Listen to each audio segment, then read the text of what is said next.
Eta bertso zuek aitzindariak izan zineten. Zelan sortu zen Berbalaguna hemen? Izango dira 20 urte edo, eta Euskara Bizarralekuan Euskara Elkartearen hasiera zen. Eta jakin genuen bazeudela horrelako proiektu batzuk Donostian batez ere zegoen sendo, Arrasaten ere beste bat, Aretxabaletan beste bat, Gasteizen ere astekotan ziren, eta orduan ekarri egin genuen ideia ona, iruditu zitzaigulako beharra handia zegoela, ez? Ikasle asko zebilen euskara ikasten herrian, baina gero hizkuntza ikasteko oso garrantzitsua da praktikatzea, ez? Eta getxo batean garai hartan eta gaur egun ere, oraindik beharrezkoa da horrelako proiektu bat ikasleek praktikatu ahal izateko. Josu, eta gaur egungo egoera zelan ikusten duzu? Proiektuan oso sendo ikusten dut gaur egun.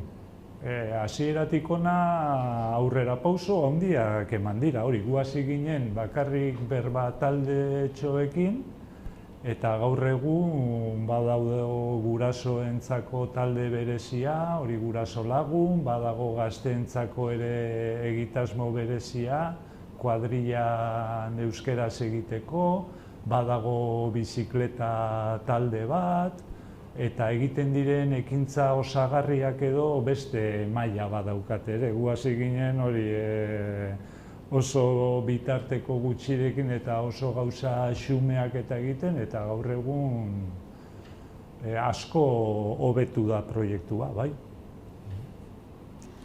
Eta hemendik aurrera zer, Bertso? Galdera potoloa egiten duzu, Rocío. Baina nik uste dut hemendik aurrera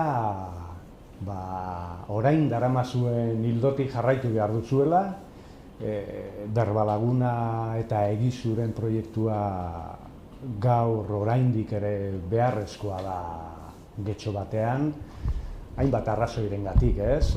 Euskaltegietako ikasleek behar dute norekin praktikatu, jende gazteak ere behar du pixka bat laguntzatxo bat bere hizkuntza ohiturak aldatzeko, eta asko egin dugu, baina asko dago egiteko oraindik. Bai, egia da, oraindik behar handia dago Berbalagun bezalako proiektu batena, baina nik uste dut pentsatu beharko genukela beste aurrera pauso bat ematea edo, eta igual horren inguruan gogoeta egin beharko genuke, parte hartzen duten horien inguruko jendea ere saiatzen inplikatzen proiektuan, eta horiek ez dezaten bakarrik euskara erabili gero halako taldeetan daudenean, bai? Bere ingurukoekin ere erabiltzeko aukera izateko lagunak, bai, hurbileko jendea erakartzea apurtxu bat igual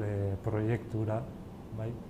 Aurrera begira, horiek euskeraz bizi ahal izateko aukera gehiago eduki dezaten. Baina horri buelta batzuk eman beharko jakoz.